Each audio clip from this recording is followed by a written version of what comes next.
Hello everyone, here we are. Please forgive my sort of wet hair. And I'm going to tell you a story here. See how my hair, when it's wet, it's very wrinkly, very wavy? I was not born with hair that did that. I was born with straight hair, and the wave falls out very quickly.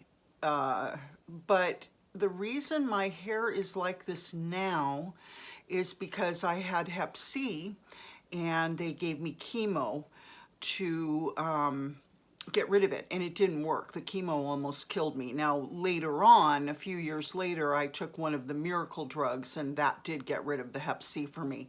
And then that's taken about 3 years just to sort of fade out of my system. But after the chemo, I had hair like Bella Swan in Twilight. Actually, she had nothing on me the first time I saw it. I was like, oh my goodness.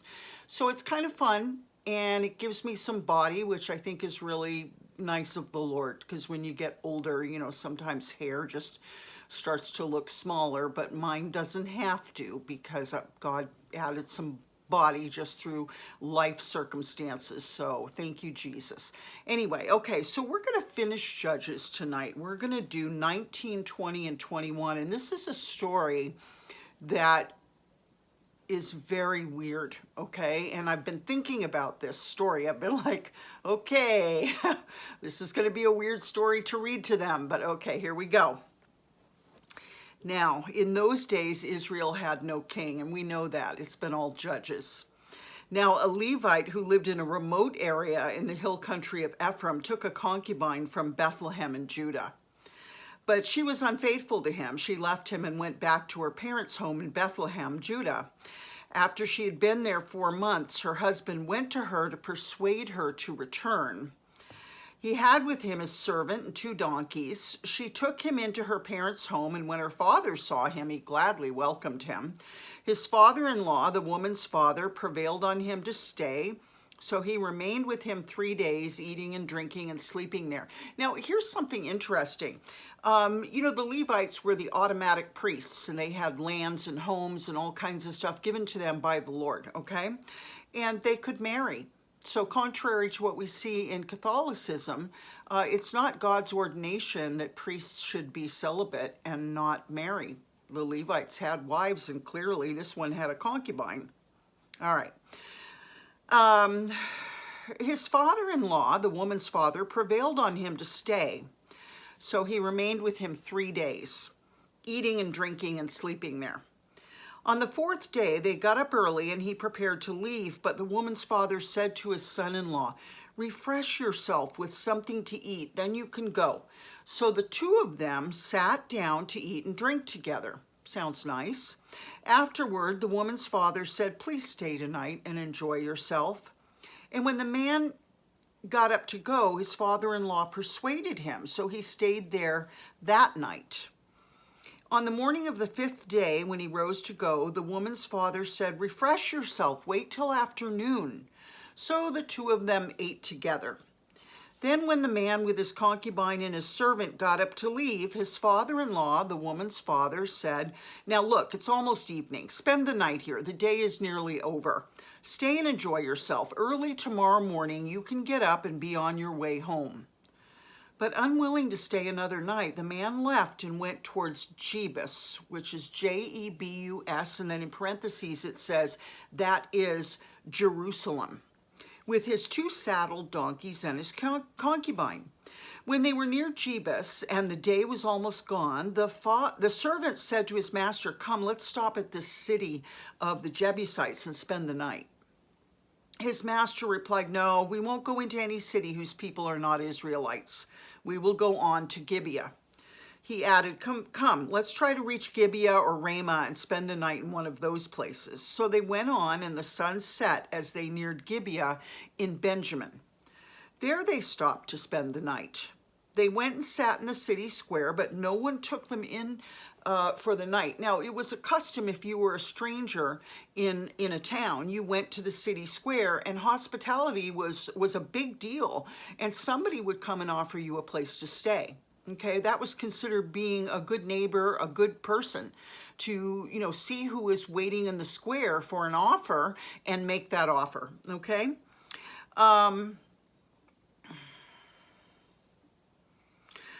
That evening, an old man from the hill country of Ephraim, who was living in Gibeah, the inhabitants of the place were Benjamites, came in from his work in the fields. When he looked and saw the traveler in the city square, the old man asked, "Where are you going? Where did you come from?"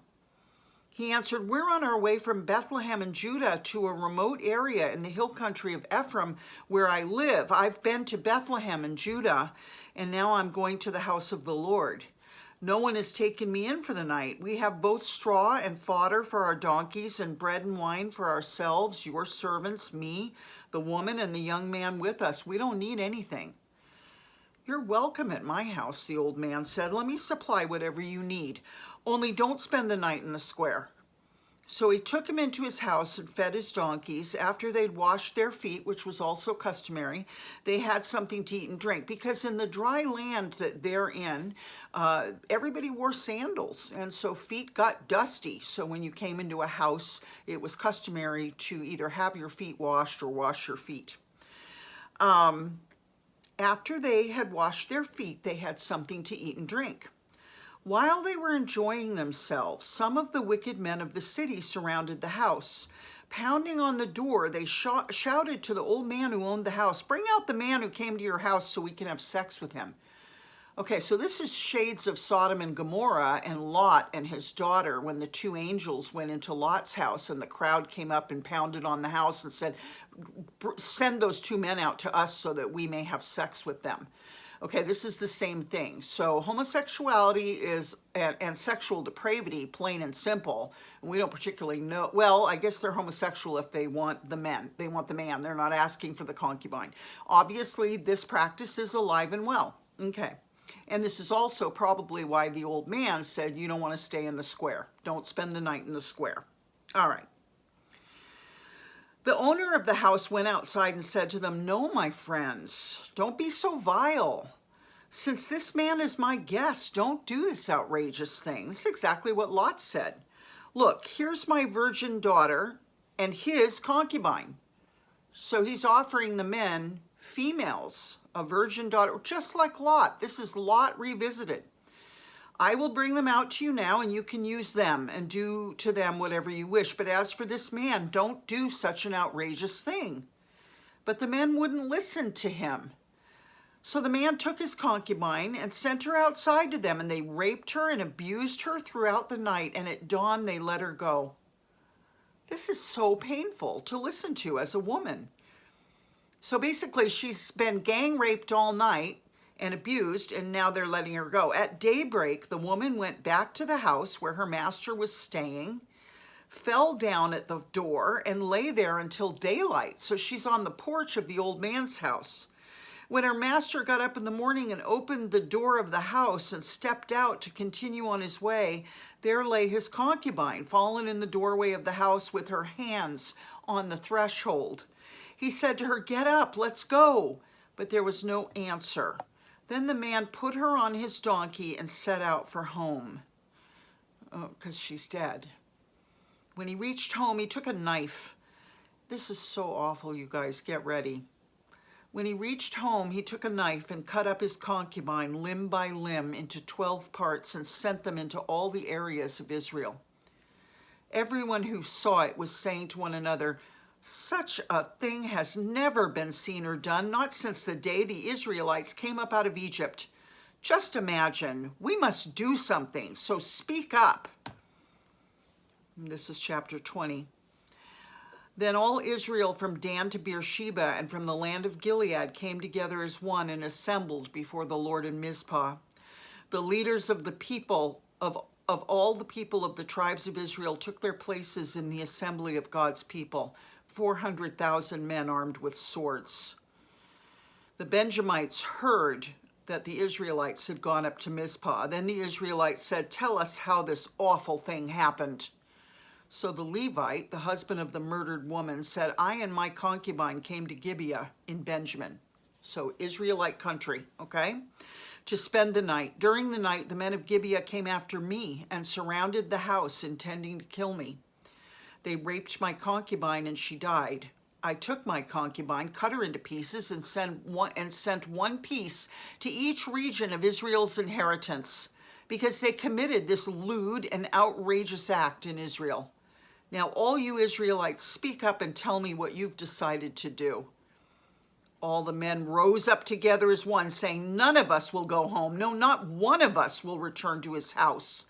But now this is what we'll do to Gibeah. We'll go up against it in the order decided by casting lots. We'll take 10 men out of every 100 from all the tribes of Israel, and 100 from 1,000, and 1,000 from 10,000 to get provisions for the army. Then when the army arrives at Gibeah in Benjamin, it can give them what they deserve for this outrageous act done in Israel. So they're going to go to war against their brothers, the Benjamites, in Gibeah. So all the Israelites got together and united as one against the city. The tribes of Israel sent messengers throughout the tribe of Benjamin, saying, what about this awful crime that was committed among you? Now turn those wicked men of Gibeah over to us, so that we may put them to death and purge the evil from Israel. But the Benjamites would not listen to their fellow Israelites. From their towns they came together at Gibeah to fight against the Israelites. At once the Benjamites mobilized 26,000 swordmen from their towns, in addition to 700 able young men from those living in Gibeah. Among all these soldiers, there were 700 select troops who were left-handed, each of whom could sling a stone at a hare and not miss, meaning a hair on a head, not a hair like a rabbit. Israel, apart from Benjamin, mustered 400,000 swordsmen, all of them fit for battle. The Israelites went up to Bethel and inquired of God. They said, who of us is to go up first to fight against the Benjamites? The Lord replied, Judah shall go first. Remember, that's the tribe Jesus came out of. The next morning, the Israelites got up and pitched camp near Gibeah. The Israelites went out to fight the Benjamites and took up battle positions against them at Gibeah. The Benjamites came out of Gibeah and cut down 22,000 Israelites on the battlefield that day. But the Israelites encouraged one another and again took up their positions where they had stationed themselves the first day. The Israelites went up and wept before the Lord until evening, and they inquired of the Lord. They said, shall we go up again to fight against the Benjamites, our fellow Israelites? The Lord answered, go up against them. Then the Israelites drew near to Benjamin the second day. This time, when the Benjamites came out from Gibeah to oppose them, they cut down another 18,000 Israelites, all of them armed with swords. Then all the Israelites, the whole army, went up to Bethel, and there they sat weeping before the Lord. They fasted that day until evening and presented burnt offerings and fellowship offerings to the Lord. And the Israelites inquired of the Lord. In those days, the Ark of the Covenant of God was there, with Phinehas, son of Eleazar, the son of Aaron, ministering before it. They said, shall we go up again to fight against the Benjamites, our fellow Israelites, or not? The Lord responded, go, for tomorrow I will give them into your hands. Then Israel set an ambush around Gibeah. They went up against the Benjamites on the third day and took up positions against Gibeah as they'd done before. The Benjamites came out to meet them and were drawn away from the city. They began to inflict casualties on the Israelites as before, so that about 30 men fell in the open field and on the roads, the one leading to Bethel and the other to Gibeah.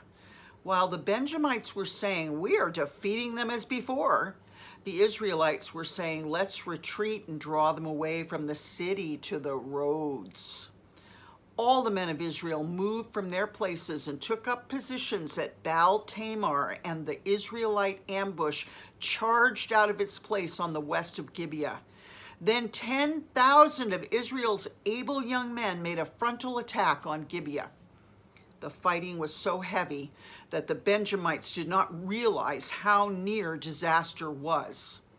The Lord defeated Benjamin before Israel, and on that day the Israelites struck down 25,100 Benjamites, all armed with swords. Then the Benjamites saw that they were beaten. Now the men of Israel had given way before Benjamin because they relied on the ambush they had set near Gibeah. Those who'd been in ambush made a sudden dash into Gibeah, spread out, and put the whole city to the sword. The Israelites had arranged with the ambush that they should send up a great cloud of smoke from the city, and then the Israelites would counterattack. The Benjamites had begun to inflict casualties on the Israelites, about 30, and they said, "We're defeating them as in the first battle." But when the column of smoke began to rise from the city, the Benjamites turned and saw the whole city going up in smoke. And this is what happens when we commit grievous sins in front of the Lord. Our plans will go up in smoke. Our foundations can go up in smoke. Then the Israelites counterattacked, and the Benjamites were terrified because they realized that disaster had come on them. So they fled before the Israelites in the direction of the wilderness, but they could not escape the battle. And the Israelites who came out of the towns cut them down there. They surrounded the Benjamites, chased them, and easily overran them in the vicinity of Gibeah on the east. 18,000 Benjamites fell, all of them valiant fighters. As they turned and fled towards the wilderness to the rock of Rimmon, R-I-M-M-O-N, the Israelites cut down 5,000 men along the roads. They kept pressing after the Benjamites as far as Gidom, G-I-D-O-M, and struck down 2,000 more. On that day, 25,000 Benjamite swordsmen fell, all of them valiant fighters. But 600 of them turned and fled into the wilderness to the rock of Rimmon, where they stayed 4 months. The men of Israel went back to Benjamin and put all the towns to the sword, including the animals and everything else they found. All the towns they came across, they set on fire. Now, this is all because of sexual lust and murder. Gang raping a woman and abusing her until she's dead. And the Lord smashed them. All right, last chapter in Judges, and after this we go to Ruth.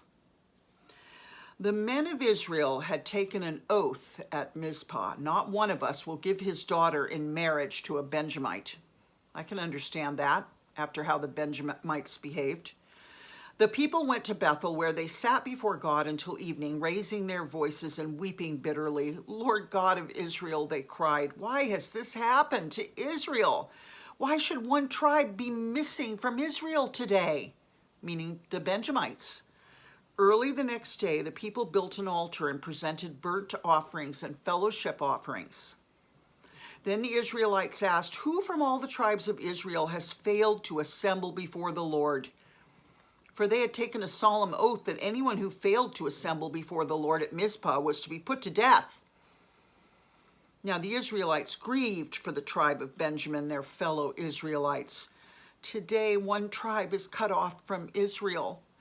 They said, "How can we provide wives for those who are left, since we've taken an oath by the Lord not to give them any of our daughters in marriage?" Then they asked, "Which one of the tribes of Israel failed to assemble before the Lord at Mizpah?" They discovered that no one from Jabesh Gilead had come to the camp for the assembly. For when they counted the people, they found that none of the people of Jabesh Gilead were there. So the assembly sent 12,000 fighting men with instructions to go to Jabesh Gilead and put to the sword those living there, including the women and children. "This is what you're to do," they said. "Kill every male and every woman who's not a virgin." They found among the people, see, a virgin was a prize, guys. And, it really is meant to be. Now, I know it's kind of rare in these days, but in those days, the idea of God giving a virgin woman to a man is a gift to him, okay? It's all his, brand new, okay? And so this is why they're spared, because they're going to be wonderful gifts to deserving men, okay? Hopefully deserving men.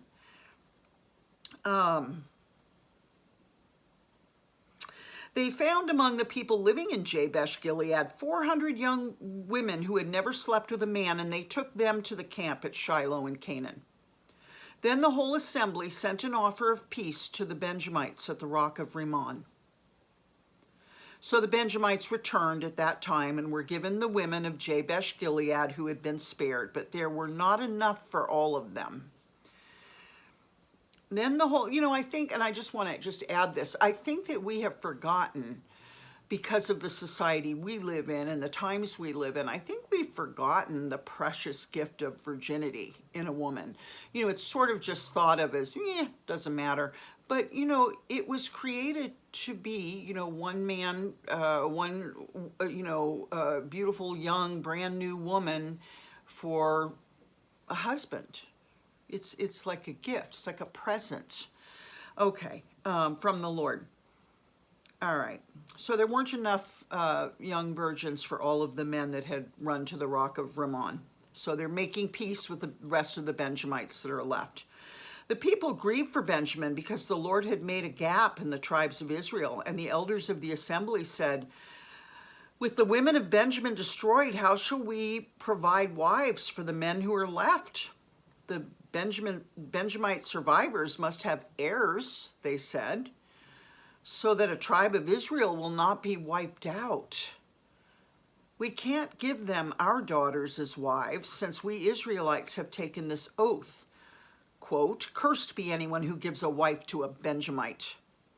Because they're thinking of the Benjamites as people who allow violent gang rape and homosexuality. That's just, crazy sex, like just out there.